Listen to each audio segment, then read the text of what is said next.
The intercom crackled above the noise of Dallas Airport, but it was the soft voice of the flight attendant that tore through the calm of the first-class cabin.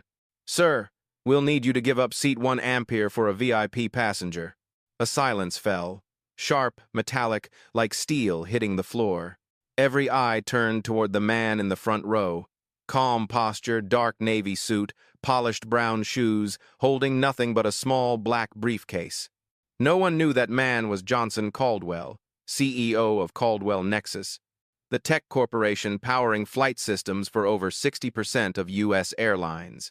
All they saw was an ordinary middle-aged man, so quiet he seemed almost invisible. "Maybe he boarded the wrong cabin," someone whispered. But he said nothing. He simply looked up, straight at the attendant. "My ticket clearly says 1 Ampere.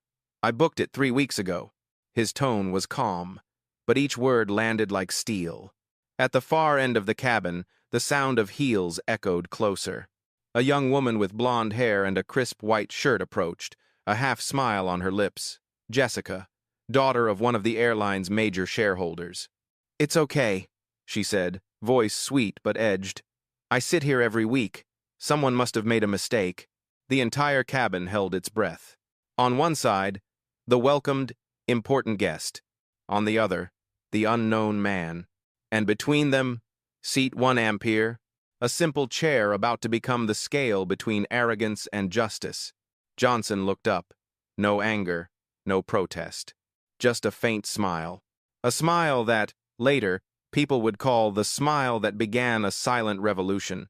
What happens when an airline humiliates? The very man who runs the technology keeping their planes in the sky? And what if that man decides not to stay silent? Stay until the end of this video to witness how seat 1 Ampere became the most expensive verdict in aviation history. And to understand, sometimes all it takes is one person sitting still to make the whole world stand up. The first-class cabin door slid open with a soft click. A cool breeze from the hallway drifted in, carrying the scent of expensive perfume and the rhythmic sound of high heels. Every head turned and then froze. Standing in the doorway was Jessica Voss, 31. Her golden hair swept neatly back, sunglasses resting lightly atop her head like a crown. She wore a pale blue blouse with the sleeves rolled up, a platinum watch glinting on her wrist. Her pace was unhurried, but every step announced that the world always had room for her. Flight attendant Ava Lynn, only 26, bowed slightly, her hands trembling. She knew that name. Jessica Voss, daughter of Conrad Voss, one of Horizon Jet Airways' largest shareholders, a man powerful enough to make an entire boardroom bow with a single phone call. Ava drew a deep breath, trying to steady her voice. But when she saw Jessica stop beside seat 1 Ampere, the one occupied by Johnson Caldwell, her chest tightened. "Sir, there seems to be a small mix-up with the seating," Ava said softly, her voice quivering. "We'll need you to move to 3C. This seat is reserved for a special guest." The cabin fell silent. Johnson lifted his head. He didn't frown. He didn't smile. He simply looked at her, calm, unshaken, like a still lake. "My ticket says 1 Ampere, he replied slowly, his tone deep and steady. "I booked it weeks ago." Ava bit her lip. Her eyes darted toward Jessica, arms folded, a half-smile curling with quiet arrogance. She didn't have to speak. Her silence was command enough. The entire cabin seemed to freeze. A man pretending to read his newspaper stole a glance through its fold. A woman turned her magazine upside down, pretending to read, but listening to every word. "We truly apologize, Mr. Caldwell," Ava continued, voice shrinking. "But this seat is normally reserved for our frequent VIP passenger. If you could kindly move to 3C, we'll ensure your service remains the same." Johnson tilted his head slightly. His gaze wasn't sharp. It carried the quiet authority of someone long acquainted with power. "I'm not concerned about the service," he said evenly. "I just want the seat I paid for." For a fleeting second, Ava felt caught between two worlds. Jessica, the emblem of privilege she dared not offend, and the calm, middle-aged man, radiating a quiet dignity that needed no words. And for the first time, she wasn't sure which one was truly special. From across the aisle, a woman's voice rang out, clear and firm as a bell. "Miss, he doesn't need to move anywhere." All eyes turned toward Eleanor Briggs, 66, with neatly tied silver hair and a chestnut cardigan. She placed her magazine on the tray table, meeting Ava's eyes with seasoned calm. "I heard everything. His ticket says 1 ampere. Then he sits in 1 ampere. End of story." The air thickened. Ava lowered her head, stepping back. "Yes, ma'am. I'll double-check." Jessica smirked, her cold gaze sliding from Eleanor to Johnson. "We'll see who truly belongs here," she murmured, just loud enough for him to hear. Her voice silky, but the blade beneath unmistakable. Johnson didn't answer. He turned to the window, watching Dallas bathe the runway in the crimson of sunset. He recognized that look, the look of those who believed they stood above others simply because they could. He had seen it for 20 years, in boardrooms, at investor dinners, in hollow handshakes. He had learned to stay silent until silence itself became power. Ava hurried back toward the galley, her heart pounding. She knew this wasn't a mix-up anymore. It was a test of power. And in seat 1 ampere sat a man she didn't yet understand, but whose eyes told her one thing. If anyone didn't deserve to be pushed aside, it was him. None of them knew that within hours, the name Johnson Caldwell, CEO of Caldwell Nexus Systems, would shake the entire aviation industry to its core. But right now, in the hushed stillness of the cabin, there was only silence, heavy, restrained, and glances that refused to yield. Jessica stepped closer, stopping beside seat Ed. Her voice was sugar over steel. "You don't understand. Some people don't need a ticket. Their name is enough." Johnson turned, meeting her eyes. "And some people," he said, his low voice rolling like distant thunder, "still need to learn what respect means." For a heartbeat, the cabin went utterly still. A faint chill swept through the air, as if something larger, unseen, had just awakened. The cabin door closed. The wheels began to roll gently across the runway. And in that silence, the first seed of a coming storm was quietly planted. Heavy leather shoes struck the velvet carpet of the first-class cabin. A tall, broad-shouldered man appeared, square jaw, cold eyes, and a voice trained more by discipline than empathy. Cole Ramirez, chief purser of Horizon Jet Airways, walked in not as a man carrying an apology, but as one delivering a verdict. Heads tilted subtly as he passed. Unlike Ava, he didn't bow. He didn't smile. His voice carried the sterile chill of authority. "Mr. Caldwell," Cole said, deep and deliberate, like reading an announcement over the PA. "There's been a small system error. Seat 1 ampere is reserved for the airline's Diamond VIP passenger, Miss Jessica Voss." He tried to soften the word error, but it only made it sound more contrived. Behind him, Ava Lynn gripped her clipboard tightly, eyes fixed on the floor. Jessica stood motionless, arms folded, the quiet arrogance of someone who believed the world had already made room for her. Johnson looked up. The cabin's warm light reflected in his eyes, making it impossible to tell whether it was calm or suppressed fire. "An error?" he asked, voice low. "I booked this seat 3 weeks ago. I have the confirmation code, the boarding pass, and the payment receipt. So, whose error is it?" Cole didn't flinch. "The system can adjust in certain exceptional circumstances. That's company policy." "Policy?" Johnson repeated, tilting his head. "You're telling me that because someone is called a VIP, the airline can reclaim what a paying customer lawfully owns?" Cole instinctively stepped back, recognizing that tone, not loud, not rushed, yet heavy enough to bend the air. He glanced around, then tried to recover his command. "If you don't cooperate, the flight will be delayed. Please understand, this isn't personal." A thin smile touched Johnson's lips. "Not personal?" he said slowly. "When someone is forced out of their seat to please someone else, you call that not personal?" The air thickened. Passengers whispered. Magazine pages stopped turning. Breaths shortened. From seat 2B, Daniel Cho, a middle-aged Korean man, lowered his magazine and spoke clearly. "I worked in aviation, Mr. Ramirez. The ticket determines the seat, not the title. Don't turn a small mistake into something shameful." Jessica spun around, irritation flashing in her eyes. "You don't understand, sir. These are the rules." Eleanor Briggs cut in, her voice calm but sharp as ice. "Oh, I understand perfectly. I've flown Horizon for 15 years, but I've never seen paying passengers treated like intruders. If that's a new rule, I chose the wrong airline." The sentence cracked through the air like a slap. A few passengers nodded. A young man in row 3 lifted his phone, pretending to check messages, but recording. Cole noticed the cameras. His jaw stiffened. "If Mr. Caldwell refuses to comply," he pressed on, "we'll have to file an incident report and alert ground control. The airline reserves the right to act under flight safety protocol." Johnson didn't move. He calmly fastened the button on his jacket, sat upright, and looked straight at him, composed, almost terrifyingly so. "Call whoever you need," he said. "But before you do, remember this.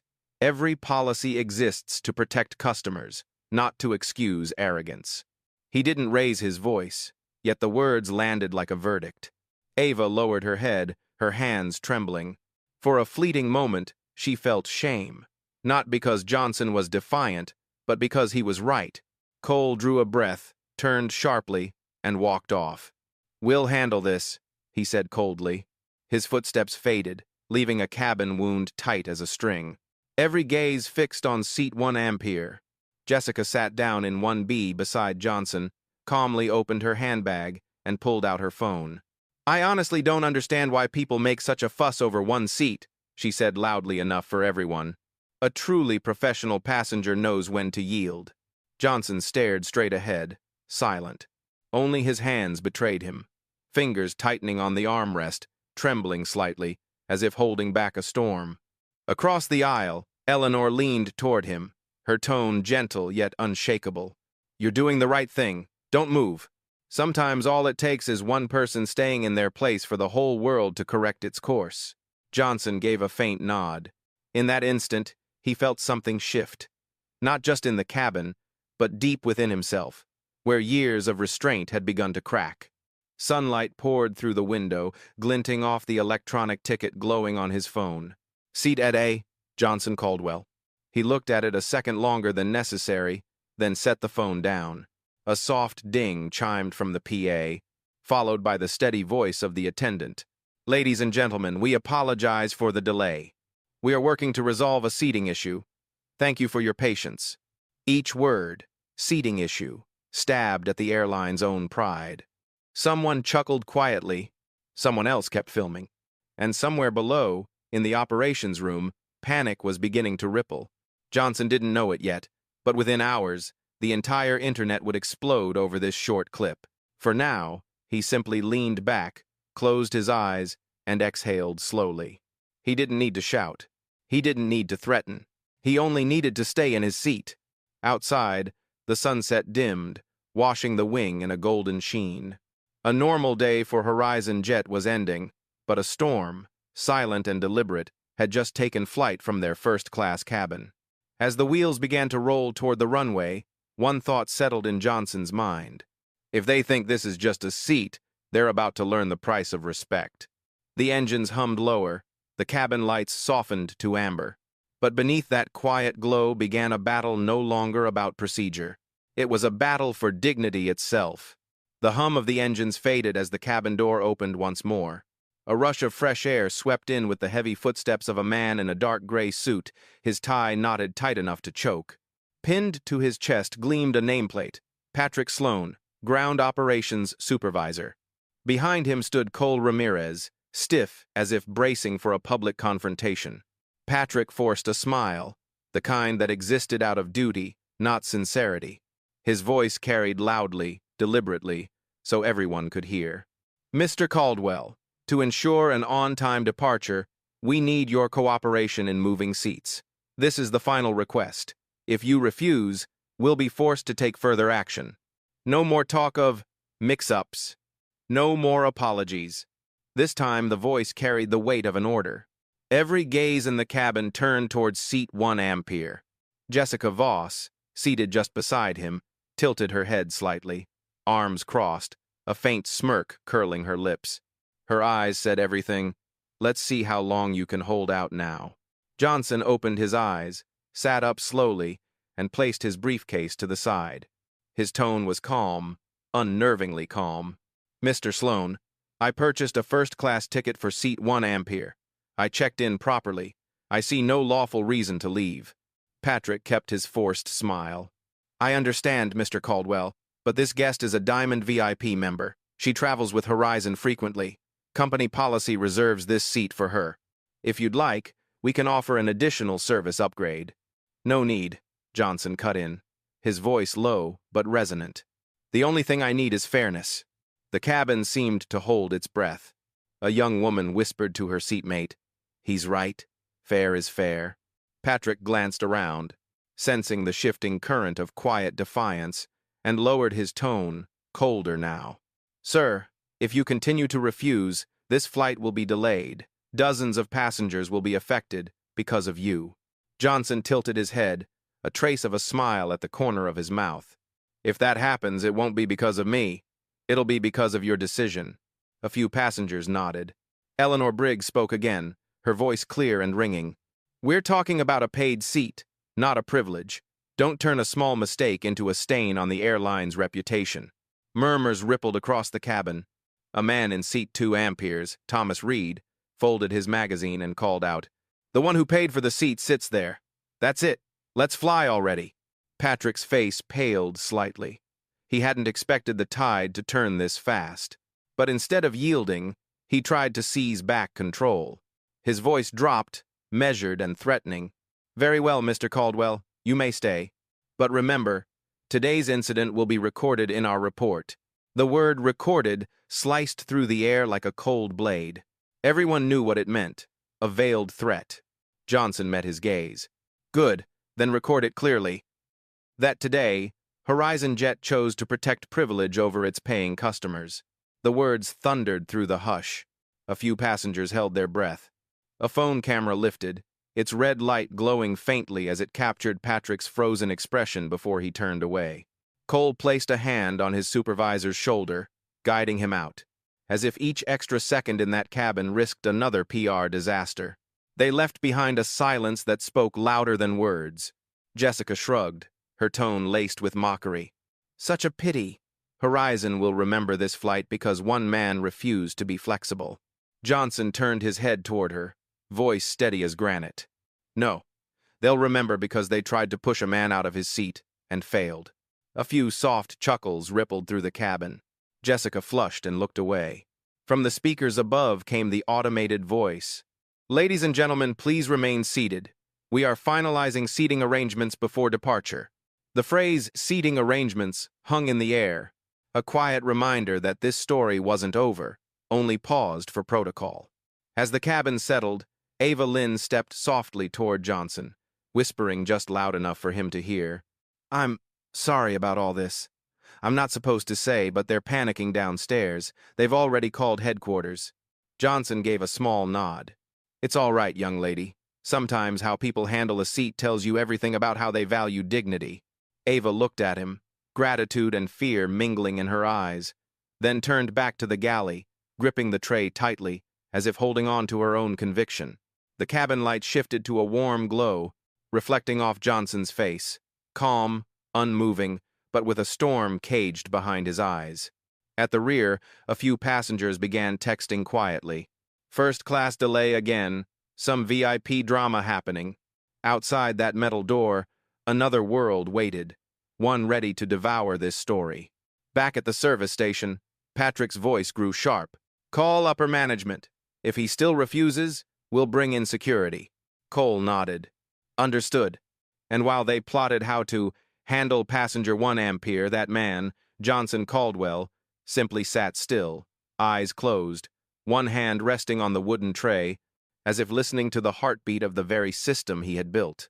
He knew every line of code, every data stream running through this aircraft, through the airline that was now trying to humiliate him. Caldwell Nexus, his company, powered their entire infrastructure. With one command, he could freeze it all, bring every system to its knees. But he didn't. He just sat there. A man who knew he could make the world bow, yet chose not to. At least, not yet.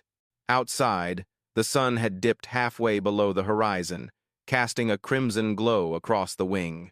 Inside, the air had changed. No one looked at him as a mere passenger anymore. They were watching a quiet symbol of resistance. And as the intercom voice returned, inviting passengers to prepare for takeoff, no one realized that, on this very flight, Horizon Jet had already gone off course. The aircraft finally pushed back from the gate, but no one in first class felt like they were moving. The air was dense, heavy enough to trap every stifled sigh. Jessica Voss leaned back in her seat, legs crossed, tapping her manicured nails on the armrest. A steady click, click, click, like a countdown. She turned toward Johnson, voice light but dripping with arrogance. "You know, I honestly don't understand why you're clinging to that seat. In my position, people are usually happy to give it up. I only have to ask." Johnson didn't look at her. His reply was quiet. "That's exactly the problem." Jessica tilted her head, eyebrow raised. "The problem? You've been given things for so long," he said. "You've started believing respect is something that can be bought." The words landed like a pin drop in a silent hall. A young passenger in row 2 coughed, covering a grin. Eleanor Briggs nodded faintly, eyes glinting with approval. Jessica flushed. Her laugh came out sharp and forced. "Do you even know who my father is?" Johnson finally turned to her. "I don't need to." The sentence hit harder than any shout. Jessica's lips trembled before she raised her voice, loud enough for the entire cabin. "My father is Conrad Voss, a shareholder of Horizon Jet. He can make anyone on this flight lose their job with one phone call. So don't test the limits, Mr. Caldwell." Ava Lynn, standing just a few steps away, turned pale. She looked around. Every face was watching now. Cole Ramirez tried to signal Jessica to lower her tone, but she ignored him. She stood, her voice slicing through the hum of the engines. "Look at you, pretending to be noble, but you're just another middle-aged man desperate to feel important. This world has ranks, you understand? Seat 1 Ampere isn't for just anyone to sit in." Click. Eleanor Briggs pressed the record button on her phone. The phrase "isn't for just anyone to sit in" rang out crystal clear, sharp as a blade. For a moment, no one moved. Jessica stepped back, realizing she'd crossed a line, but her pride refused to retreat. She folded her arms, glancing around, voice lower but still venomous. "Maybe someday you'll understand. Power is inherited, not demanded." Johnson looked at her. A faint smile touched his lips, not mocking, but almost sorrowful. "You're right," he said softly. "But maybe today, you'll learn that power without dignity is just a pampered illusion." The cabin fell utterly silent. The engines roared higher, the aircraft lifted off the ground, and in the subtle tremor of takeoff, embarrassment spread. Not from the man who'd been insulted, but from the one who'd just exposed her own emptiness to the world. Jessica turned away, gripping her bag strap, lips pressed tight. Ava gently rested a hand on her shoulder and whispered, "Please sit down, ma'am." For the first time, Jessica said nothing. Johnson remained still, eyes fixed on the window. The sunset slid across his glasses, a thin strand of light, cold, unflinching, the color of truth itself. Eleanor leaned closer, her voice low but certain. "Men like you rarely raise your voice. But when you do, entire systems start to listen." Johnson didn't answer. He simply nodded once. And deep inside, he knew. This confrontation wasn't ending in the sky. It was only beginning. The plane touched down at 9:42 p.m. The lights of San Diego shimmered across the cabin windows, scattered like fragments of memory. As the wheels screeched against the runway, no one in first class said a word. Jessica Voss was the first to leave, her heels clicking coldly against the floor, her face stiff, refusing to meet a single gaze. Eleanor Briggs paused as she passed Johnson, her voice soft but firm, the tone of a witness giving truth. "You did the right thing." Johnson said nothing. He only nodded, took his worn leather briefcase, and walked off the plane, upright, silent, as though nothing had happened. But in his eyes, something had shifted. the faint light of a man who had been silent for too long and had just seen the edge of his own endurance. A black sedan waited at Gate 3. His driver, Marco, a loyal companion for years, smiled as always. "Good flight, sir?" Johnson paused. The headlights caught his face, revealing a fatigue that didn't come from work, but from disappointment far deeper. "Fine," he said quietly, then added, "We're going to headquarters." Marco hesitated. "Now, sir? It's nearly 10 p.m. I won't be sleeping tonight." San Diego at night gleamed like a vast circuit board, towers flickering like diodes, light gliding over the surface of the bay. As the car turned onto the boulevard toward Caldwell Nexus Tower, Johnson unlocked his phone. Dozens of new emails flooded the screen. Sales reports, partnership offers, invitations to speak. But he only stared at one image. Seat 1 Ampere, bathed in yellow light, with the faint words, "Reserved for VIP," printed above. The car stopped before the glass tower. Only one floor remained lit, the 27th, his office. Johnson entered. His shoes echoed across the marble floor, each step like the ticking of patience running out. He brewed a cup of black tea, unsweetened. The bitter aroma filled the cold air. Then he sat down, opened his laptop, and pulled up Horizon Jet's contract files. A longtime client, a strategic partner, and the airline that had just humiliated him publicly before an entire cabin. The white screen reflected against his face, the text of the agreement reading like accusations. Priority data service, exclusive coordination system, 24/7 support guarantee, all powered, maintained, and secured by Caldwell Nexus. Without Nexus, Horizon Jet couldn't keep a single plane on schedule for even one day. Johnson murmured under his breath, "If it hadn't been me, they humiliated. If it had been a nameless passenger, who would have stood up for them?" His hand tightened around the teacup. His eyes hardened. Jessica's voice replayed in his mind. "Seat 1 Ampere isn't for just anyone to sit in." That sentence burned, over and over, until it became fire. He opened a blank document and typed 3 lines. "Effective immediately. Terminate all priority data services for Horizon Jet. Suspend special support privileges. Deliver only what is contractually required, nothing more." Below it, he signed, "Johnson Caldwell, Chairman, Caldwell Nexus." Then he leaned back and closed his eyes, not to rest, but to carve the memory deeper.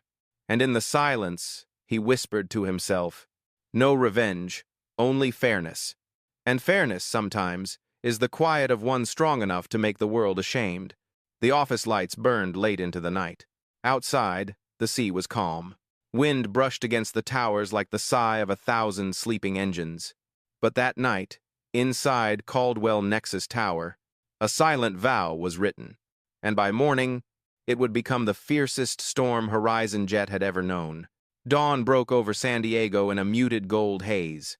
The 27th floor of Caldwell Nexus Tower was lit earlier than usual. Steam rose from cups of coffee. Rows of monitors glowed with live flight maps, data streams, and airline network dashboards. The air in the operations strategy room was tense, strung tight as wire. Johnson entered, posture straight, eyes sharp enough to still the entire room. Beside him was Maya Patel, Chief Operations Officer, an Indian-born strategist, sharp, composed, and by his side for 15 years. She handed him a thick folder marked in red. "All current contracts with Horizon Jet, sir. They're running on a full infrastructure package, flight scheduling, maintenance coordination, crew management, and customer service.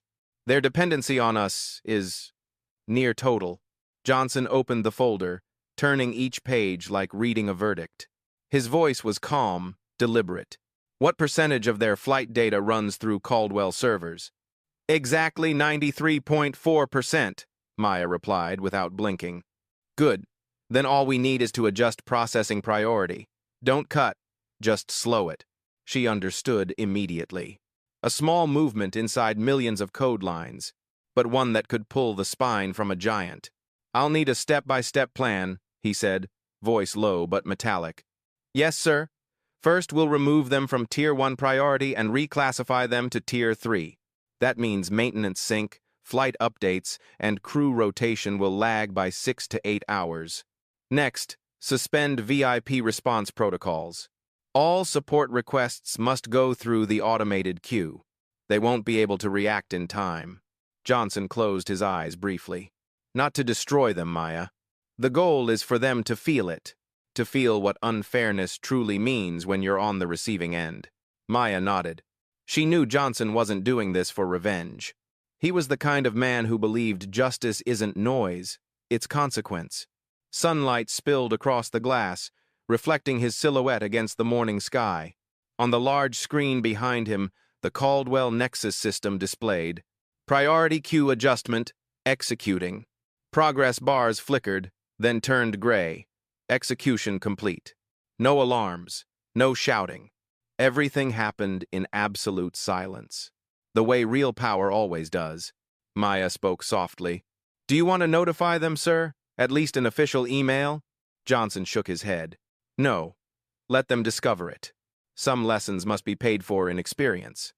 He walked to the window, gazing down at the waking city. Cars flowed like threads of metal light, orderly, unhurried. Maya, do you remember what I said when we founded Caldwell Nexus? That technology should serve people, not humiliate them. Exactly. He gave a faint smile. Yesterday, they forgot that. Today, they'll relearn it, from the very system they once treated as a tool. Maya nodded, her expression a blend of respect and unease. Horizon Jet will notice immediately. They might react aggressively. I hope they do, Johnson said, because when they do, the world will see who truly depends on whom. The energy in the room shifted. Young engineers exchanged glances, anxious but electric. They all knew they were witnessing something greater than a business move. A moral counterstrike, not a market one. 9:15 a.m. The command had propagated. Control panels lit up with alerts from Horizon Jet's systems. Delay warning, crew sync pending, maintenance queue overload, each marked low priority. Maya leaned in, whispering, They'll call within 6 hours, and we'll answer after 12, Johnson said without looking up. He took a sip of black coffee, standing by the window. Light caught his eyes, tracing a long reflection across the marble floor, a dividing line between fairness and privilege. In that moment, everyone in the room understood. This wasn't just a workflow change. It was a declaration. A man who had been humiliated chose not to shout, but to hold up a mirror, forcing an entire system to confront its own arrogance. Across the country, in Horizon Jet's New York headquarters, executives still slept, unaware that by sunrise, their priority status had vanished from the map. A quiet storm of data was already forming, irreversible, invisible, and absolute. Maya glanced at the corner of the screen. Propagation complete, global sync ETA, 4H17 meters. She looked up. It's done. Johnson gave a faint nod. No, Maya. It's only the first signal. Outside, sunlight ignited the surface of the sea, metallic, blazing. And in that reflected fire, Johnson Caldwell closed his eyes, not to rest, but to listen to the slow, inevitable fall of an empire that had just begun to break. 4 hours after Caldwell Nexus quietly altered the priority sequence, the skies over America began to tremble. On Horizon Jet's operations dashboard, familiar blue dots flickered to red. A cold message appeared across every terminal. System sync delayed, maintenance update pending. At first, it was just a few domestic flights. Then, one by one, airports across the country began to seize up.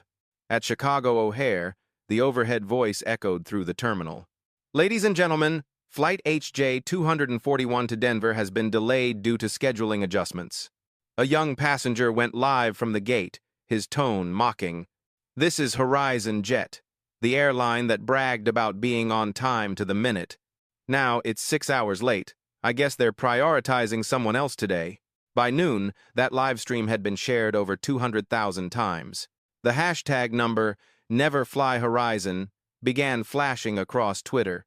At Dallas, the crew management system froze mid-shift. Dozens of flight attendants stood stranded, not knowing which routes they were assigned to.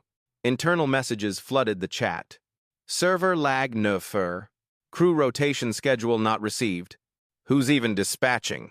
No one had an answer. In Horizon's New York Operations Center, engineers fought the blinking chaos of their monitors. One of them shouted, "Caldwell Nexus isn't responding. We sent 3 emergency requests. All we got back was an auto-reply. We process requests in queue order." The silence from Caldwell Nexus was louder than any statement. By the 8th hour, Los Angeles International Airport had turned into a storm. Hundreds of passengers crowded the service desks. A man in a tailored suit slammed his ticket on the counter. "I paid over $2,000 for first class. Do you think my time is worthless?" Behind him, a middle-aged woman raised her phone, live streaming to thousands. This is how Horizon Jet treats its customers. Don't fall for their so-called first-class service. It's just an illusion, built for people who think they own the sky. By midday, hundreds of short clips from airports nationwide merged into one tidal wave of outrage. CNN, Bloomberg, and Skyview Travel News all picked up the story. Headline: Horizon Jet under fire. Delays, outages, and angry customers flood social media. And yet, on the 27th floor of Caldwell Nexus, everything was calm. Only the light from data screens reflected on Johnson Caldwell's face. He wasn't smiling. He wasn't triumphant. He simply watched the flight maps shift from blue to red. A data symphony of consequence. Maya Patel entered, placing a cup of coffee on his desk. "The news is exploding, sir. They've called 3 times in the last hour." "Let them wait," Johnson said evenly. "Do you remember what I told you? Real power is the ability to stay silent when others have no choice but to speak." Maya nodded, her expression a mix of admiration and unease. "I just worry about Caldwell Nexus's image. We'll get pulled into this." Johnson turned slightly. The light glinted off his glasses. "No one can drag us into what we already control. We didn't attack. We simply followed the contract." Outside, sunlight shimmered across San Diego Bay, beautiful and merciless. That afternoon, chaos reigned inside Horizon Jet headquarters.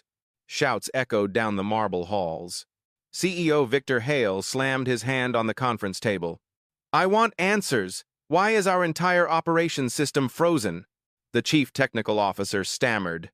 "Caldwell Nexus changed their processing sequence. They're no longer honoring priority access. They said." "Said what?"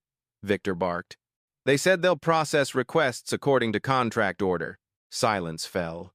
Then someone muttered, "That means we've been demoted to a regular client." Victor sank back into his chair, face pale. God, one adjustment, and the whole network collapses like dominoes. Meanwhile, social media blazed.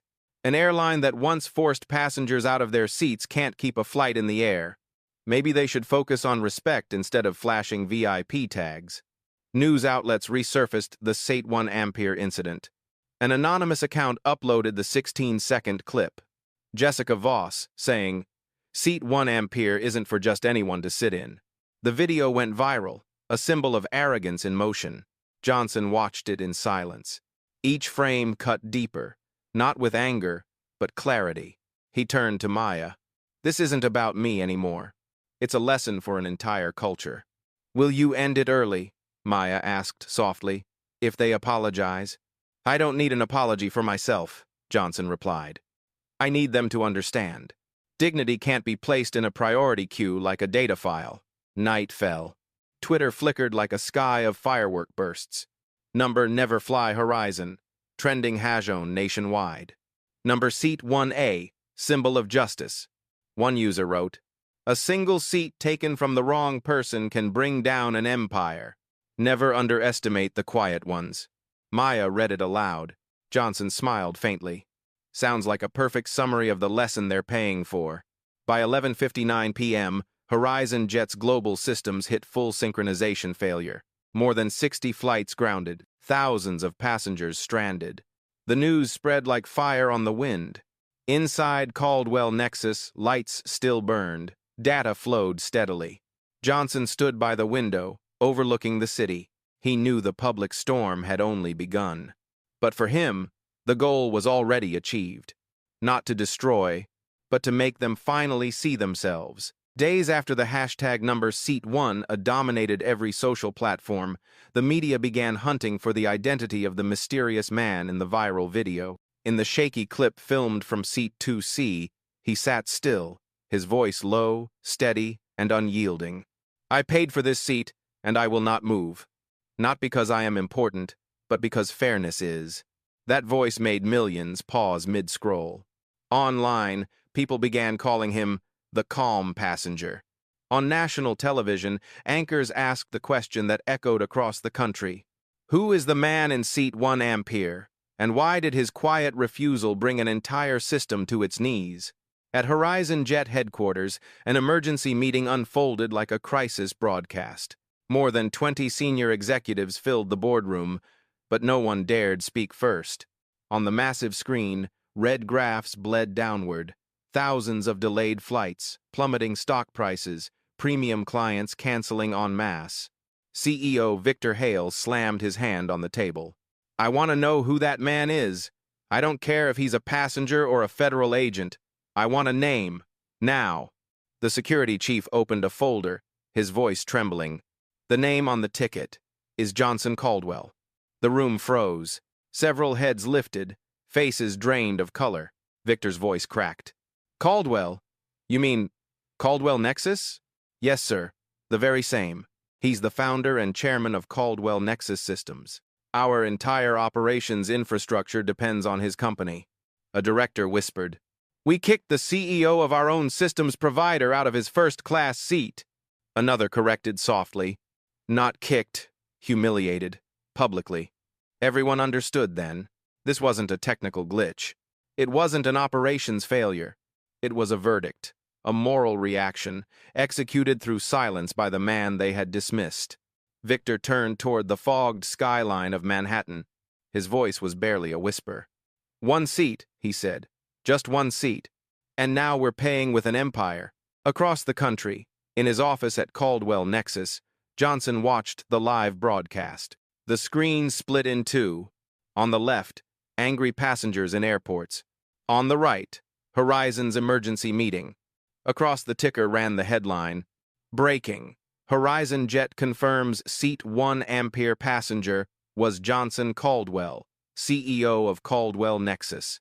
Maya Patel entered quietly, placing a folded newspaper on his desk. The front page read in bold, "The man in Seat 1 Ampere, the billionaire who brought an airline to its knees." Johnson said nothing. He folded the paper, set it aside, eyes distant. "I never wanted to be a symbol, Maya. I just wanted the world to remember.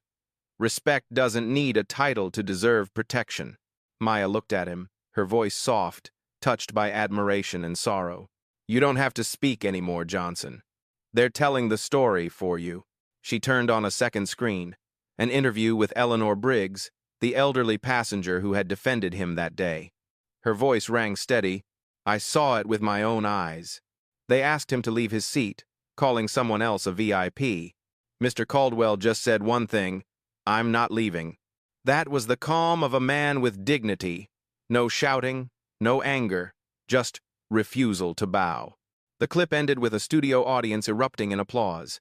Eleanor never knew her testimony had turned a single moment into a moral wildfire, spreading across the world. At airports nationwide, small signs began appearing beside first-class counters.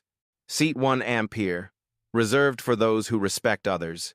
Meanwhile, in New York, Victor Hale faced a wall of cameras. Before hundreds of reporters, he lowered his head. "On behalf of Horizon Jet, I offer our apology to Mr. Johnson Caldwell and to every customer we failed. We were wrong." But the apology came too late. Behind him, the Horizon Jet logo flickered under the camera lights. To the public, it was no longer an act of remorse, but a confession of defeat. Caldwell Nexus issued no statement, no press conference, no interviews. Only one quiet line appeared on the company website the next morning. In a world obsessed with speed and privilege, sometimes silence is the most expensive lesson of all. Johnson Caldwell. Weeks after his name was revealed, Johnson Caldwell received a thick gray envelope sealed with the emblem of Horizon Jet Airways. The courier's voice was low, as if ashamed to be part of the delivery. Inside lay a neatly typed letter on heavy paper, titled, "Apology and Proposal for Renewed Partnership." The opening line trembled, as if written in haste during a sleepless crisis. Dear Mr. Caldwell, we deeply regret the unfortunate incident on the Dallas-San Diego flight. It was a misunderstanding by our staff and does not reflect our company's core values. We sincerely hope to restore our partnership and rebuild the good relationship between both parties. Below it, the scrawled signature of Victor Hale, CEO, bled slightly through blue ink, overlapping a faint coffee stain, the mark of a restless night. Johnson read every word, leaving none untouched. When he folded the letter, there was no anger, no satisfaction. He simply sat there, watching the afternoon light drift across the wooden desk, illuminating the paper like a monument to regret that came too late. Maya Patel entered, placing a fresh report on the table. She saw the opened envelope, and the still, heavy calm in his eyes, like water after a storm. "They finally sent the letter?" she asked softly. "Yes," he nodded. 4 weeks too late. The same people who called me a disruptive passenger now call me a strategic partner." Silence settled. Only the ticking of the wall clock and the faint hum of the bay filled the space. Johnson leaned back, fingers tapping slowly on the desk. "You know what I've realized, Maya? People only apologize when they're afraid of losing something, rarely because they truly see they were wrong.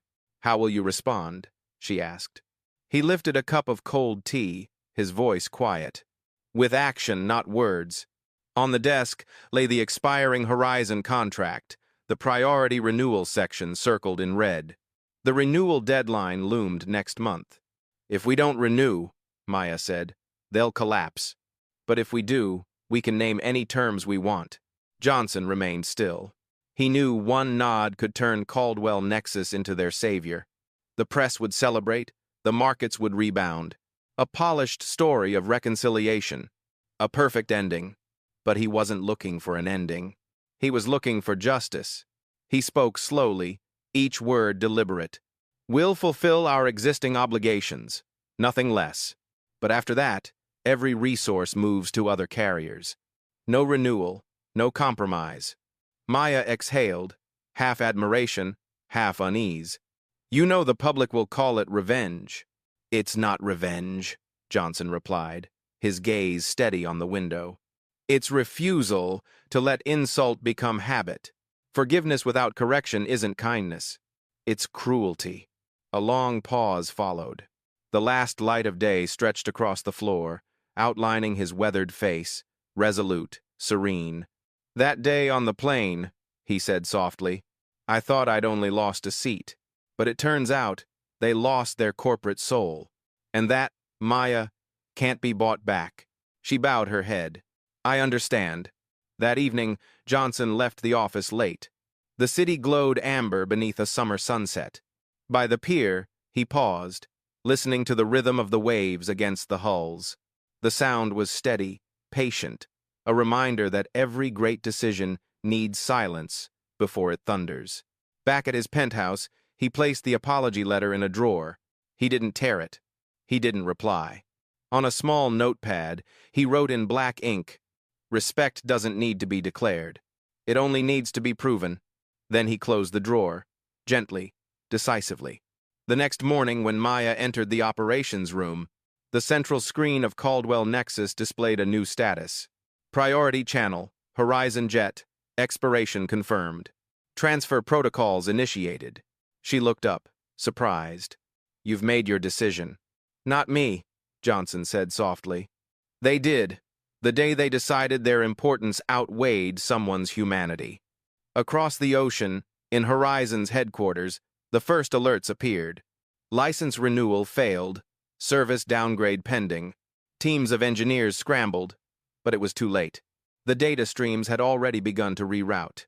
In the glass office overlooking San Diego Bay, Johnson stood by the window, sunlight tracing his shoulders. No pride, no smirk. Only a still, unwavering calm. "This isn't the end, Maya," he said quietly. "It's a warning. They can rebuild everything, but they'll never forget seat 1 Ampere. Maya nodded, her voice almost trembling with understanding.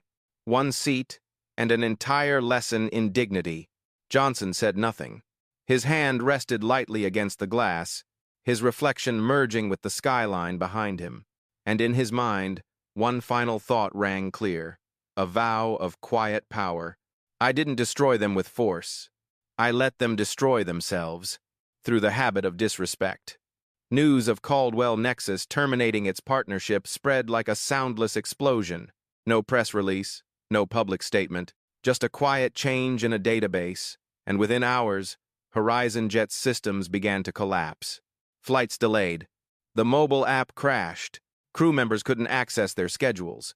And before noon, the hashtag number #NeverFlyHorizon surged to the #1 spot nationwide. At Dallas Airport, a passenger filmed the chaos. Hundreds crammed before the service counter, staff panicking, the loudspeakers looping. We apologize for the unexpected delay. The video hit 5 million views in 3 hours. The internet erupted. Under every Horizon post, the comments poured in. Respect your customers before you lose them.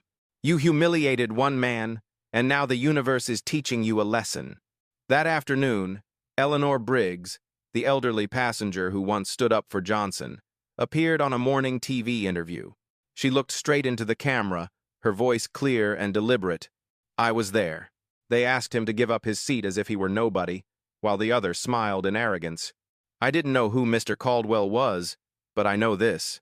He defended the dignity of every silent passenger in the world. Her words spread like wildfire, shared hundreds of thousands of times, the spark of a movement. Major newspapers followed with headlines that filled the front pages. The most expensive first-class seat in history. Horizon Jet and the cost of arrogance. From seat 1 Ampere to a crisis of trust. Analysts called it the digital moral wave. A single act, a man refusing to leave his seat, had become a rallying symbol for millions who'd ever been disrespected or dismissed. In a small cafe in Seattle, a young barista pinned a sign on the wall. Seat 1 Ampere, reserved for those who respect others. A customer took a photo. Within hours, it went viral. Millions of likes, millions of quiet nods of agreement.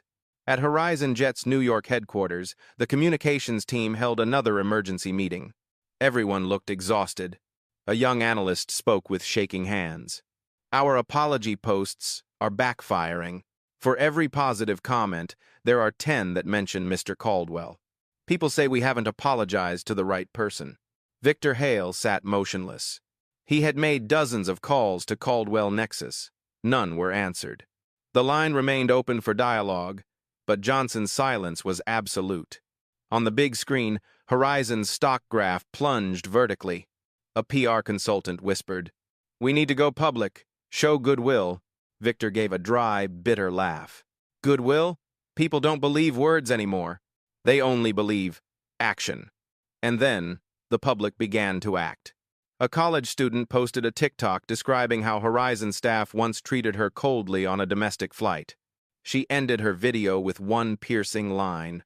"I'm not a VIP, but I paid for respect." The clip exploded. Thousands followed, sharing their own stories of being ignored, mistreated, or humiliated, tagging each one with number Seat 1A, turning it into a protest against privilege. Late-night talk shows picked it up, calling it a parable for the modern age. One man, no shouting, no demands. Yet he made an entire industry kneel. Meanwhile, in San Diego, Johnson Caldwell remained silent. He gave no statements, no interviews. But his silence, paradoxically, spoke louder than any speech. In the operations room, Maya Patel watched dozens of headlines scroll by and sighed softly. "You don't need to say anything, sir. The world is speaking for you now." Johnson replied quietly, "Sometimes justice doesn't need to be shouted. It just needs someone willing to stand still." Across the country, Horizon Jet continued to sink deeper into chaos. Their systems still down, customers canceling en masse, competitors pounced with surgical precision. On a massive billboard for Skylink Air, one slogan glowed above the highway. "Here, every passenger is VIP.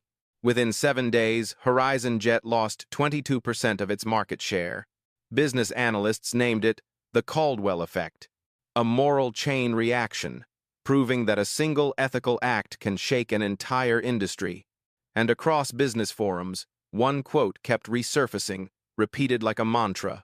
You cannot build an empire on disrespect. The final day of the contract. Morning in San Diego was unnaturally clear, the kind of calm that feels almost deliberate, as if the sky itself wanted to deny that a storm had ever happened. But on the 32nd floor of Caldwell Nexus Tower, the air was dense, metallic, charged with the weight of something irreversible. At the center of the operations room, a massive screen glowed with a single countdown. Contract expires in 4 hours, 13 minutes, and 27 seconds. Maya Patel stood before the data wall, voice steady though her hands trembled slightly. All infrastructure transfers are ready. When the timer hits 0, Horizon Jet's system will automatically downgrade to backup mode. If they don't renew within hours, flight synchronization will lag. They'll lose all priority access. Johnson gave a small nod. His hands rested on the table, motionless, quiet. The only sounds were the faint hum of ventilation and the steady rhythm of human breath before history moved. No one's forcing them, he said calmly. We're just stopping where self-respect demands we stop. A young engineer hesitated. Sir, could they still call back? Maya answered for him, her tone soft but sharp. If they were going to call, they already would have. Across the country in New York, Horizon Jet's boardroom felt like a bunker. CEO Victor Hale sat surrounded by executives, eyes locked on their own ticking clock. A consultant barked, updates. Caldwell Nexus still hasn't responded. If we lose priority status, we'll have to revert to manual operations. Estimated losses, hundreds of millions. Victor's knuckles whitened around his pen. Send him one last offer. Double the payment. Triple it. Whatever it takes. We must keep that contract. The CFO's voice broke through the panic, quiet but devastating. Sir, Mr. Caldwell has never done anything for money. The room fell silent. 4 hours. 3, 2. The countdown marched on, each tick another cut. Caldwell Nexus didn't respond. No emails, no press statements, no leaks. Only one line of code appeared in the central log. Priority transfer initiated. In the glass office, the monitors bathed Johnson's face in cold blue light. Maya studied him, searching for emotion, for anything, but all she found was stillness. Do you ever regret it? She asked quietly. Johnson's eyes stayed fixed on the bay. If I did, he said softly, I'd be telling the world that humiliating people has no consequence. The clock blinked its final line. Ling Xiaoshi. Then, silence. The screen went black. A single message replaced the countdown. Contract expired. Priority link terminated. No cheers. No applause. Just the thin, metallic sound of reality, the quiet collapse of an empire. At that exact moment in New York, chaos detonated. Red lights flared across Horizon's data center. Technicians shouted over one another. All connections to Caldwell Nexus have been cut. Flight schedule syncs are failing. Another voice from the floor. Crew management's offline. 12 flights canceled in Chicago. VIP customers are live streaming the outages. Victor stared at the wall of alarms, throat dry. Do something! Call Caldwell Nexus back! But the line stayed silent. In the middle of that storm, an anonymous account posted a photo online, taken from inside Caldwell Nexus headquarters. Johnson Caldwell standing by the window, the late sun burning red behind him. Caption: The man who stayed seated. Within 24 hours, the photo had 10 million shares. That evening, financial news networks opened their broadcasts with bold red banners. Horizon Jet Caldwell Nexus contract officially ends. Horizon shares plummet. The once untouchable empire falters. In San Diego, Johnson turned off the monitor and leaned back. Outside, the city dissolved into a golden ocean of light. Maya broke the silence. It's done. Johnson shook his head slowly. No, Maya, this isn't the end. It's the midpoint, the moment they start learning the first rule of business. Respect is the most critical infrastructure of all. A soft breeze slipped through the window vent, carrying the salt of the sea. Johnson closed his eyes. And in that stillness, the memory of his words on that flight returned. "I'm not leaving my seat." Now, it was more than a sentence. It was a verdict, carved in silence, enforced by consequence. 3 weeks after the contract ended, the global aviation industry still hadn't recovered. Front pages of every major financial paper carried the same headline: Horizon Jet loses its wings and learns the price of arrogance.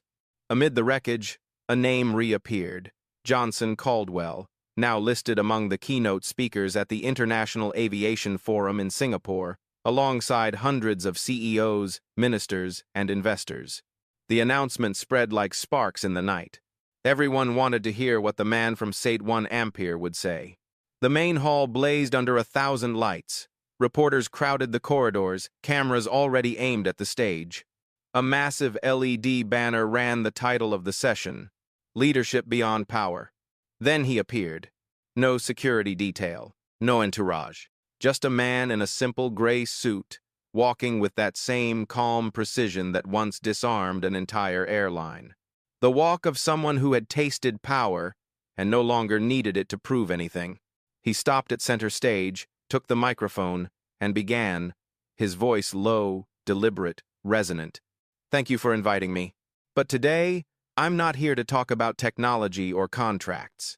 I'm here to talk about respect."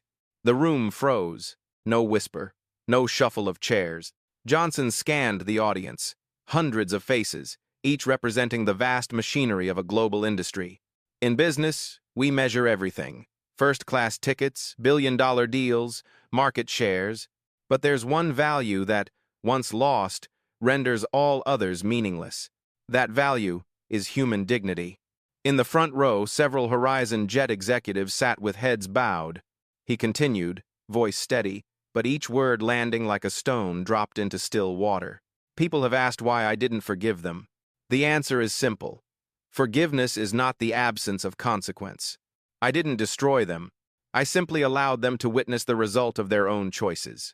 A quiet ripple moved through the hall, cameras zooming in on faces now caught between awe and shame. He paused. The overhead lights glinted off strands of silver in his hair. "That day on the plane, they thought a seat was just a piece of furniture. But I learned something else. A seat can become a symbol of fairness, or the grave of an empire. They chose the latter.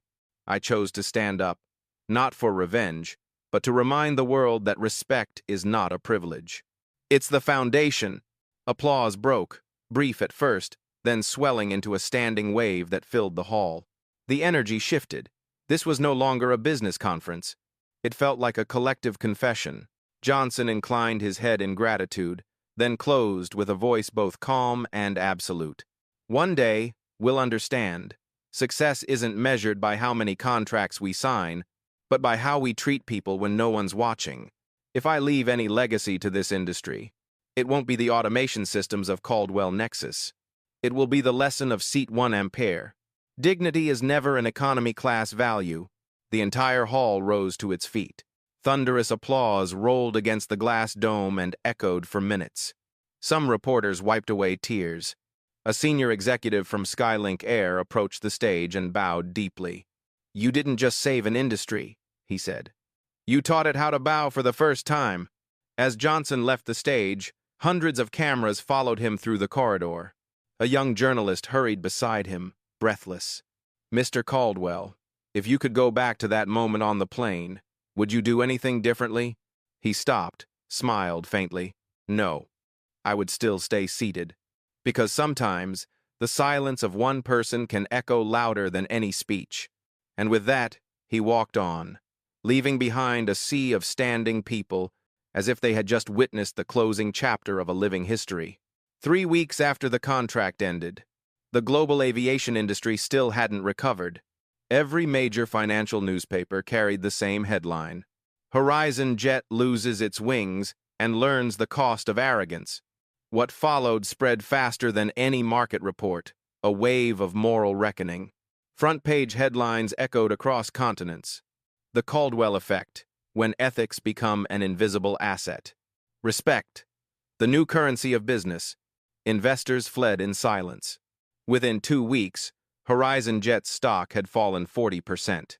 Investment funds that once proudly listed Horizon as a partner now issued cold statements. All transactions suspended pending cultural restructuring.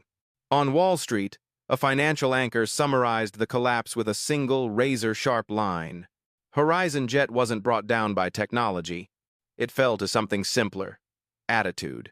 Other airlines took notice. Quietly, internal audits began. At a leadership summit, the CEO of North Blue Air stood before his board and admitted, "We've added the Caldwell lesson as mandatory training for all staff. In the digital age, every act of disrespect can be recorded and priced in the market." Meanwhile, Caldwell Nexus became the most sought-after partner in aviation tech.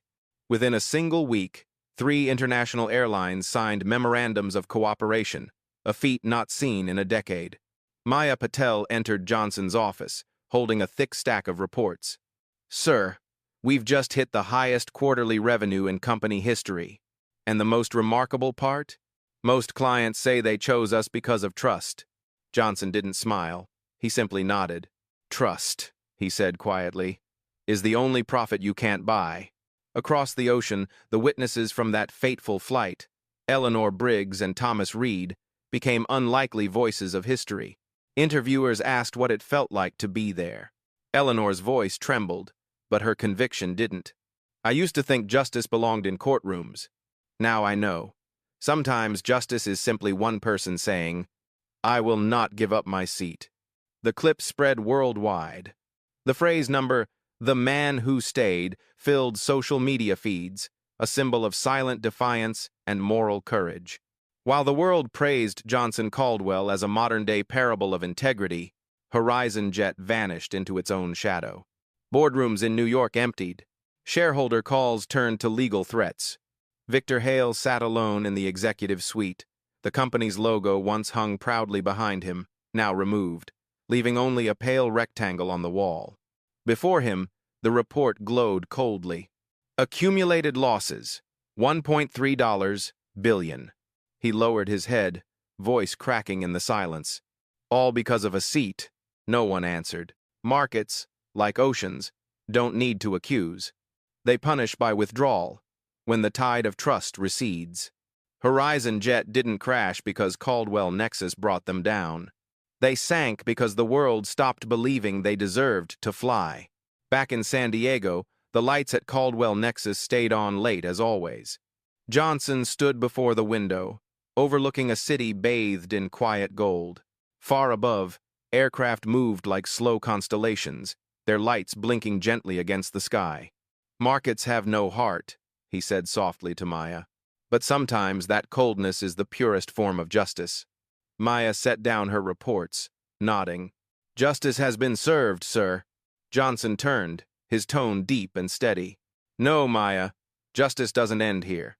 It only matters if it's remembered. They lost billions.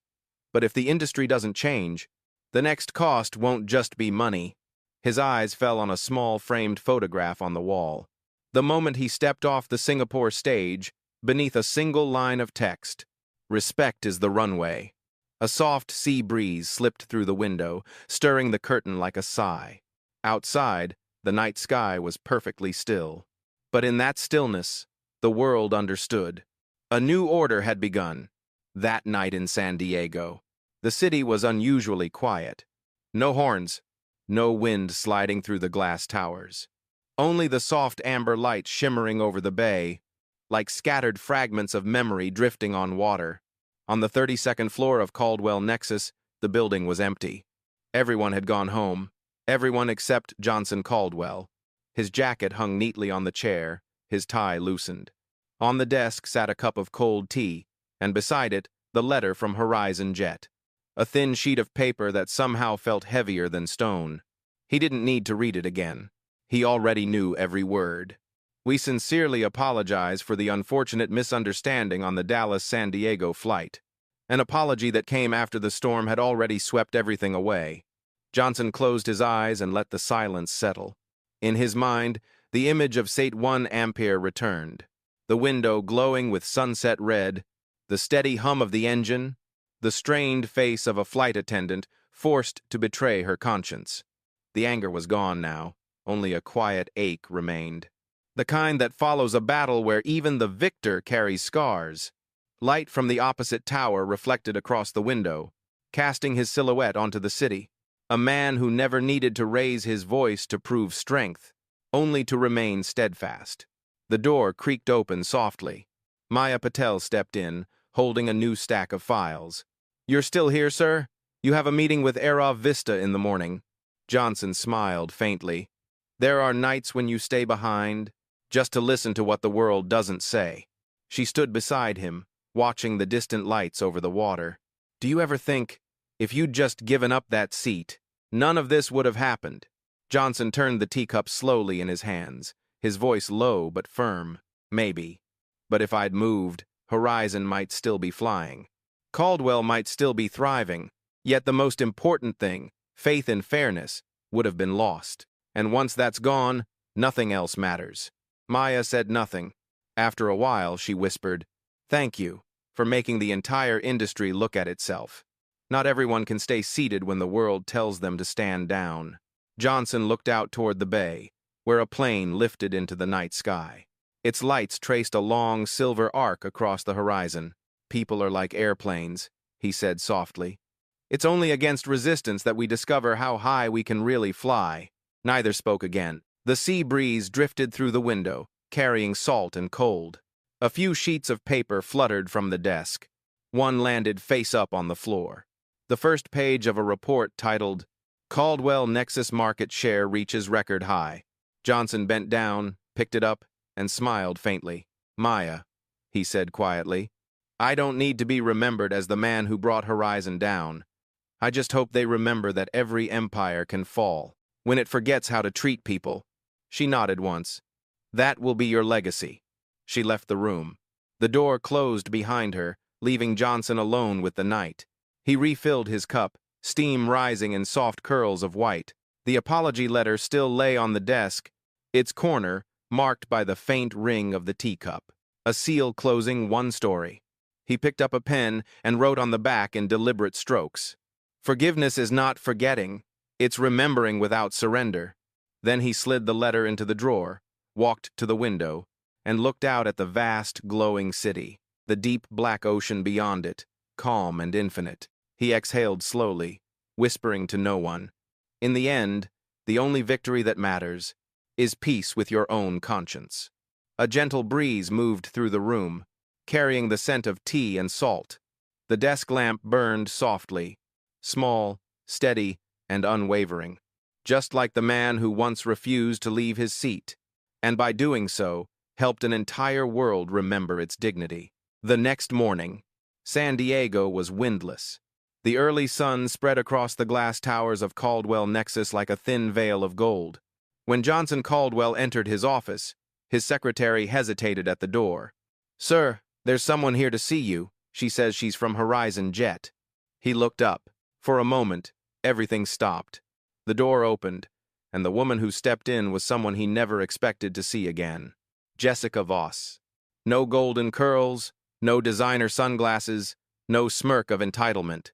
Just a woman with hollow eyes, dark circles, and trembling hands holding an envelope. She stood before his desk, eyes lowered, voice barely steady. "I know, you don't owe me a minute of your time, but I had to say this." Johnson gestured quietly for the secretary to leave. The door closed. The room shrank into silence. Two people left, one who had humiliated and one who had been humiliated. Jessica drew a breath, the kind that hurt on the way out. "After the incident, I was fired. The press followed me everywhere. Friends stopped calling. My father disowned me. I hated you. I cursed Caldwell Nexus. But then I realized it wasn't your fault. It was mine. I came here to apologize, not to be forgiven, but to find a way to live without hating myself." Her voice broke. Johnson remained still, eyes calm, listening like a judge who had already rendered a verdict but wished it could be otherwise. After a long silence, he finally spoke. Do you know what angered me most that day? Jessica shook her head. Not that you took the seat, but that you believed you had the right to. You weren't alone. An entire system taught you that money and a last name could define a person's worth. I punished the system, not you, but you were the first link in its chain, and the only one brave enough to face it. Jessica looked up. In his eyes, there was no hatred, only sorrow. The kind shared by two people who both lost something they could never reclaim. She placed the envelope on his desk. This is an application. I want to work here, at Caldwell Nexus. Not for pity, but to start over, in a place that knows what respect means. Johnson opened the envelope.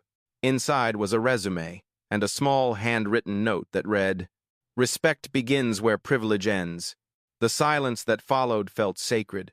He closed the file gently, walked to the window, and looked down at the morning traffic below. I can't erase the past, Jessica, but if you truly want to start again, come to the intern interviews next week. Her eyes widened. You'd give me a chance? He smiled faintly. No, I'm not giving you a chance. I'm returning to you what you once took from someone else. The right to be treated fairly. Jessica's tears fell freely now. She bowed deeply. Thank you for not being like me that day. When she left, Johnson watched her go, and for the first time in months, the weight in his chest lifted. He returned to his desk, opened his worn leather notebook, and wrote a line beneath last night's reflection. Mercy is not weakness, it is power restrained.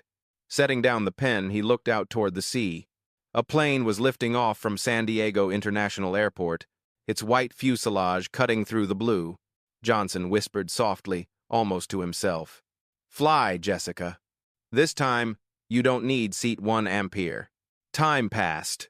No one spoke much about the fall of Horizon Jet anymore. Financial papers stopped counting losses, and evening news no longer showed passengers stranded in airports. The aviation world had begun to correct itself, quietly, but completely. Across the globe, from Tokyo to Paris to New York, a new policy was introduced. Protocol 1 Ampere, the absolute passenger equality rule. No one knew exactly who proposed it. All they knew was that it came from a private summit of airline CEOs, a room where they replayed an old video of a middle-aged man refusing to leave his seat. His words that day became immortalized in leadership training programs worldwide. A seat does not define class, it reflects the dignity of the person sitting in it. From the headquarters of Caldwell Nexus in San Diego, Johnson Caldwell watched this quiet transformation unfold. He didn't appear on television, didn't give interviews, didn't write a book. He simply observed, occasionally adding a few lines of reflection to his worn leather notebook, the same one that held every lesson born from the Seat 1 Ampere incident. One late afternoon, as the sunset painted the bay in deep amber, Maya Patel entered his office, her face alight with excitement. Sir, do you know? She said, her voice trembling with emotion. Tomorrow, at the annual summit, they'll officially announce the Human Dignity Alliance. Caldwell Nexus has been chosen as a founding advisory partner. Johnson looked up, mildly surprised. Human Dignity Alliance? Maya nodded. A global coalition for corporate ethics. They want to make your lesson a new standard, not just for aviation, but for every service industry. He smiled faintly, not with pride, but with quiet relief. Good. If the world learned something from that storm, then it wasn't all in vain. She hesitated, then added softly, There's one more thing. Jessica has completed her first internship. She's leading a project called Respect in Practice. I think you'd be proud if you saw her. Johnson said nothing. The last light of the day traced the lines on his face. Not fatigue, but depth, the kind carved by a man who had seen every shade of power and of humanity. I don't need them to know my name, he said, his voice calm and resonant. It's enough if they understand that the world can change, because one person chose to stay seated when it was right to. Outside, the sea burned red with sunset. A plane crossed the sky, leaving behind a thin, silver trail. Johnson watched it, eyes quiet but bright. Caldwell Nexus was built on technology, he murmured. But now it must be rebuilt on respect. Maya smiled gently. You've already laid the first brick, sir. She left the office, leaving him alone in the vast golden space. On the far wall, warm light glinted off a steel engraving that read, Respect over title. Johnson placed his hand on the metal letters, running his fingers over them. Then he nodded once, as if confirming to himself.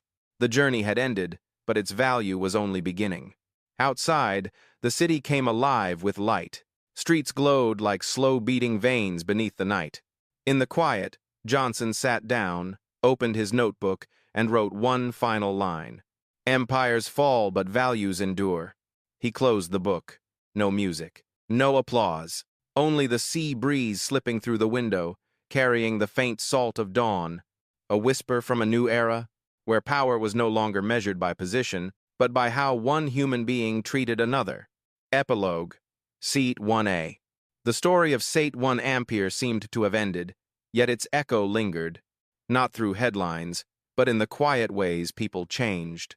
How they worked, how they looked at others, how they faced themselves.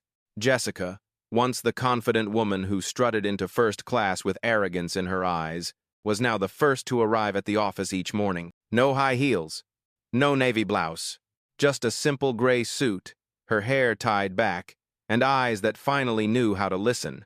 During the first internal training at Caldwell Nexus, she stood before a group of new employees. Her voice trembled, but held steady. I used to think respect was something others owed me. Now I know it begins with how we treat the smallest among us. No one in the room knew she had once stood at the center of a storm. To them, she was simply the coordinator of respect in practice.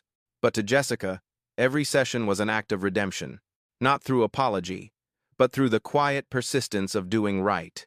When the hall emptied, she stayed behind, gazing out the window where the sunset spilled across the bay. On the opposite tower, the lights of Johnson Caldwell's office still glowed. She knew he was working late, as always. Lowering her head, she whispered, "Thank you for believing people can change." Maya Patel, the woman who had stood beside Johnson through every storm, was now known as the Keeper of the Flame.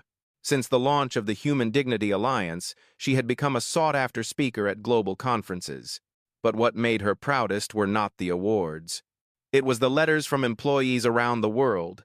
I finally spoke up when I saw a passenger being mistreated. Thank you, Caldwell Nexus, for teaching me that silence can also be complicity.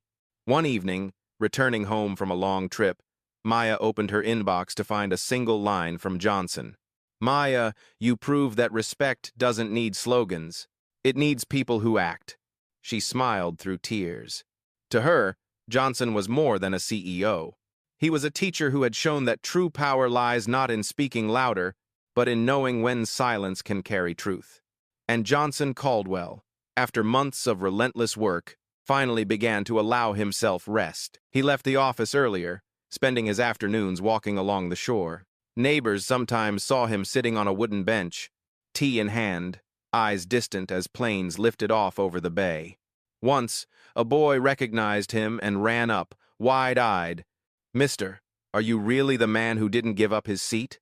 Johnson chuckled softly. "I just stayed seated, son. Sometimes, staying still is the strongest way to change the world." The boy nodded, not fully understanding, but his eyes shone as if a seed had been planted. Johnson watched him go, realizing that legacy wasn't measured in profits, but in the awareness we awaken in others. The actual Seat 1 Ampere, the object that once ignited an industry-wide reckoning, now stood behind glass at the National Aviation Museum in an exhibit titled The Cost of Disrespect. A small plaque beneath it read, "One seat, one decision, one lesson for the world." Visitors often lingered before it, not to admire, but to wonder. If it were me in that moment, what would I have done? In the final frame, Johnson sat in his office, warm light spreading across the wooden desk. Before him lay his old leather notebook, now filled cover to cover. On the last page, one line stood alone. "Justice needs no noise, only courage." He closed the book, placing his hand over its worn cover, as if sealing not a story, but a lifetime of lessons. Outside, a plane rose into the burning sky. its trail of light fading slowly into the horizon. And in that vanishing glow remained the quiet truth. Some victories are not measured by the fall of an empire, but by how gently one keeps their humanity in the midst of the storm. Seat 1 Ampere. Epilogue. The most expensive lesson in human dignity. Seat 1 Ampere. An ordinary number on a passenger manifest, a small position in a row of first-class seats, had outgrown its meaning. It was no longer a chair for one traveler. It had become a chair for human dignity. After the incident, airlines around the world quietly changed their service protocols. Every internal meeting now began with a quote projected on the screen. There is no small passenger. There is no insignificant person. Across company walls and terminals, new placards appeared. See it as respect over title. It became a global metaphor, a reminder that every privilege, no matter how grand, must bow before respect. In business schools, the Seat 1 Ampere case was added to courses on ethics and leadership. Professors pointed to the image of Johnson Caldwell and told their students, "This isn't just a story about a CEO. It's about how an ordinary man, placed in an unjust moment, chose stillness instead of anger, and that silence changed an entire industry." The room would fall completely silent. A student once asked, "Professor, did he ever seek revenge?" The professor smiled gently. "No. He simply let justice do its own work. Some wounds don't need vengeance. They just need to be seen." At a global summit on corporate governance, Johnson's speech was replayed again and again. His calm, resonant voice filled the hall. "We can assign value to everything, contracts, shares, airplanes, but no one has the right to price respect. When a culture allows power to crush dignity, the fall of that empire is only a matter of time." Thousands listened in silence. Some lowered their heads. Others nodded, as if hearing a collective confession. After that day, the media began calling him the man of Seat 1 Ampere, but Johnson never appeared on television. When a reporter asked why he declined every interview, his secretary answered simply, "He believes that when a lesson runs deep enough, it doesn't need to be retold. It speaks through the actions of the world." At the National Aviation Museum, hundreds stopped daily before the preserved Seat 1 Ampere. An elderly couple once stood there quietly. The husband murmured, "I once gave up my seat for someone who thought they mattered more." His wife smiled. "And now you see? It's not where we sit that matters. It's how we sit there." Light glinted on the metal plaque beneath the exhibit. A single seat that redefined dignity. Outside, night flights continued to rise. Pilots, attendants, passengers. None spoke of the old story anymore. Yet in every smile, every "thank you, sir," and "I'm sorry, ma'am," one could sense that something had quietly changed. In his office overlooking the Pacific, Johnson Caldwell stood by the window. The sky was velvet dark, airport lights flickered in the distance. He closed his eyes, and within the whisper of wind he heard his own words once more. "Seat 1 Ampere never belonged to me. It belongs to everyone who was ever overlooked, and who found the courage to stand, or to stay seated, for their dignity." When he opened his eyes, a plane arced through the clouds, its fuselage shining like silver thread across the night. Maya entered softly. "What are you looking at, sir?" Johnson smiled faintly. "The future, a world that no longer needs Seat 1 Ampere to remember what dignity means." She nodded, and in the final image, the plane climbed into the dark horizon, leaving a long, glowing trail, the signature of a new era. A deep male voice closed the story. "If you believe that respect requires no VIP card, no title, only a straight heart, then keep this story alive. Because sometimes, one small seat is enough to make the whole world rethink how we treat one another." The screen faded to black. White text appeared. "Seat Ada, the most expensive lesson in human dignity." If you're still listening, it probably means this story has reached a very quiet corner of your heart. Maybe you've been underestimated before, pushed aside because you didn't fit the image they expected. Or maybe you once stood by and watched it happen to someone else, not knowing what to do. Now you do. Strength doesn't come from shouting the loudest. It lives in the moment you choose to stand up, or to stay seated, for your dignity. Seat 1 Ampere is no longer just a spot on an airplane. It's a symbol of courage, of ordinary people who choose to do what's right, even when no one stands beside them. So if you believe that respect isn't a privilege but the foundation of humanity, leave a comment right now. Just 2 words. Human dignity. Each comment is a declaration. Each share is an action. And every person who retells this story, in a classroom, in a meeting, or at the dinner table, is helping make the world just a little fairer. Don't forget to subscribe for more true stories about dignity, compassion, and quiet strength. Because sometimes, one small act, one moment of conscience, can awaken the humanity of an entire world. Seat 1 Ampere, not a seat, but a reminder. Respect is not a privilege, it's a foundation.